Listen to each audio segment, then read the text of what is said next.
Hello everybody, this is Moose101, and today I'll be giving you guys my Steelswarm deck profile. I've profiled this deck before, but I've made significant changes to it, so I thought it was worth giving the new profile, just to show how it's changed a little bit. The deck is pretty much complete. There's a few cards I'm going to mention I might change out, or ones I'm missing, but it is 98% done, so I think it's enough to give a profile, so I'll just get right into it. So to start off, I still run 3 Steelswarm Girastag, and I think that's going to be something that's going to continue to be true in every build of Steelswarm that I make until the end of time.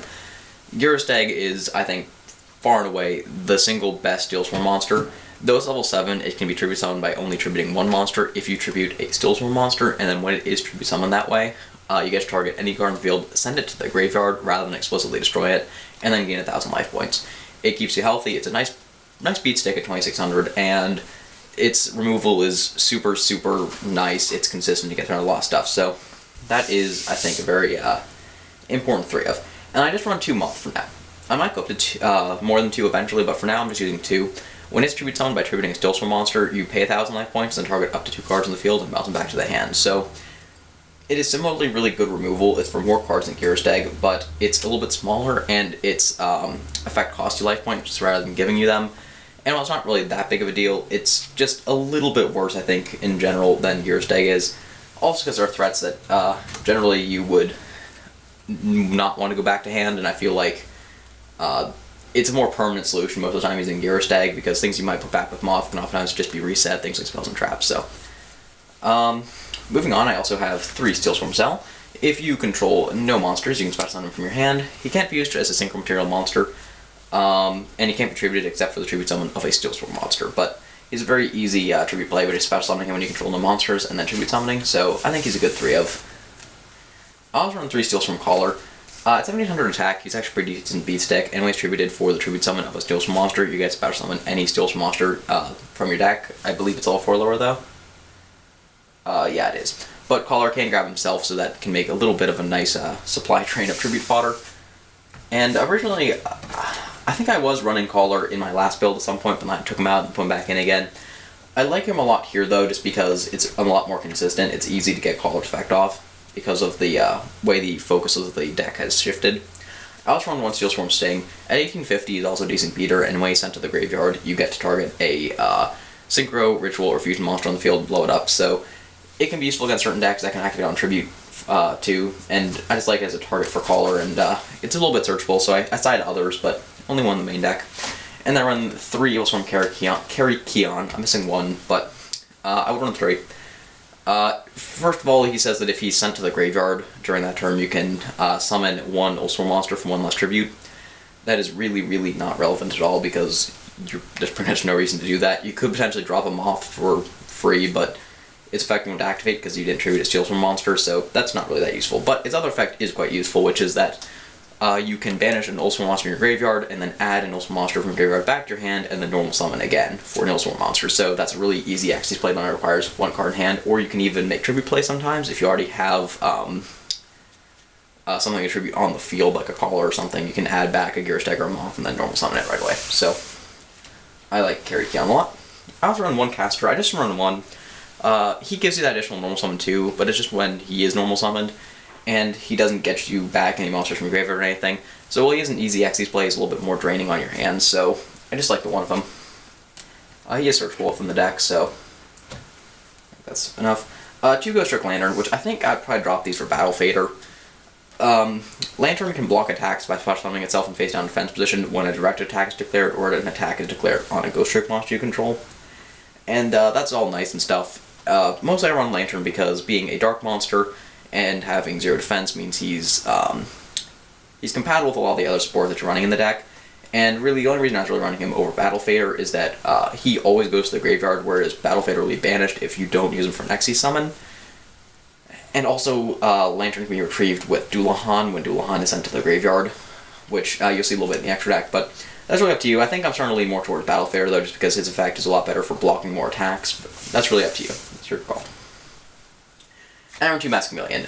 He can't be summoned while you control a level 5 or higher monster, but when he's normal summoned, you get to target a monster with 0 defense in your graveyard and special summon it, so any of the Steelswarm monsters are targets, as well as Lantern or Battle Fader. And then you can't special summon for rest turn except for from your extra deck, so That really isn't that important though, because, you know, if you use your normal summon for a Chameleon, you can't really be special summoning anyways. But that does allow you to make some pretty interesting synchro plays where you can go into like Star Eaters and stuff with Girastags. For spells and 3-pod Duality, you pretty much never special summon during your turn, so I think it's very good in the deck. That doesn't really hurt you at all. 1 Allure, has neat consistency, and it's a dark deck. 3 Recurring Nightmare, you get back 2 dark monsters with 0 defense from your graveyard back to your hand, so it helps you generate advantage, and all the Steelswarm monsters are targets for this, as well as Battle Fader or Ghostrick Dullahan. 2 First Step, you bounce a tribute summon Steelswarm monster back to your hand, and then draw a card. It's really good because it can help make sure their effects go through if they get like Failure to Fiendish Chained, and overall I think it's just a really stellar card. If the monster be destroyed, you just get it back, and then you get to draw once you have it back, so you can tribute summon it again, and you also get power through your deck a little bit. I don't like the 3 though, just because it's opening up with it too much, and that's why there's only 2 right now. I also run 2 Infestation Pandemic. All Evilswarm monsters you control are unaffected by spells and traps this turn. It's a field-wide forbidden lance, and while it's really, really good, I was again struggling with opening with it and no way to actually summon something, so I cut it to 2 for now. And then 2 MSCs, which I might drop an MST for either the 3rd First Step or the 3rd Pandemic, but I do like having some basic spell and trap removal too, just for things you might have a little bit more trouble dealing with, like Vanity's Emptiness or Skill Drain. And then moving on traps, 3 Infestation Infection. Once per turn, during either last turn, because it's a trap card, you can shuffle an Evilswarm monster from your field or hand back into the deck, and then add whatever Evilswarm monster, Evilswarm or Steelswarm you want from your deck to your hand. It gives you a ton of consistency, allows you to really capitalize off of this next card, Escalation of the Monarchs. It says once per turn during your opponent's main phase or battle phase, you can immediately after this effect resolves tribute summon 1 monster, meaning you can make your giant Steelswarm tribute plays during your opponent's turn to disrupt them before they actually have a chance to establish something that could stop them. It's really, really, really cool, and it's really, really painful to deal with. And that's the reason that Caller's so good in the deck, because now summoning Caller, setting a few cards, and passing is a pretty standard play, because then during your opponent's turn you can just flip up Escalation and go for a play.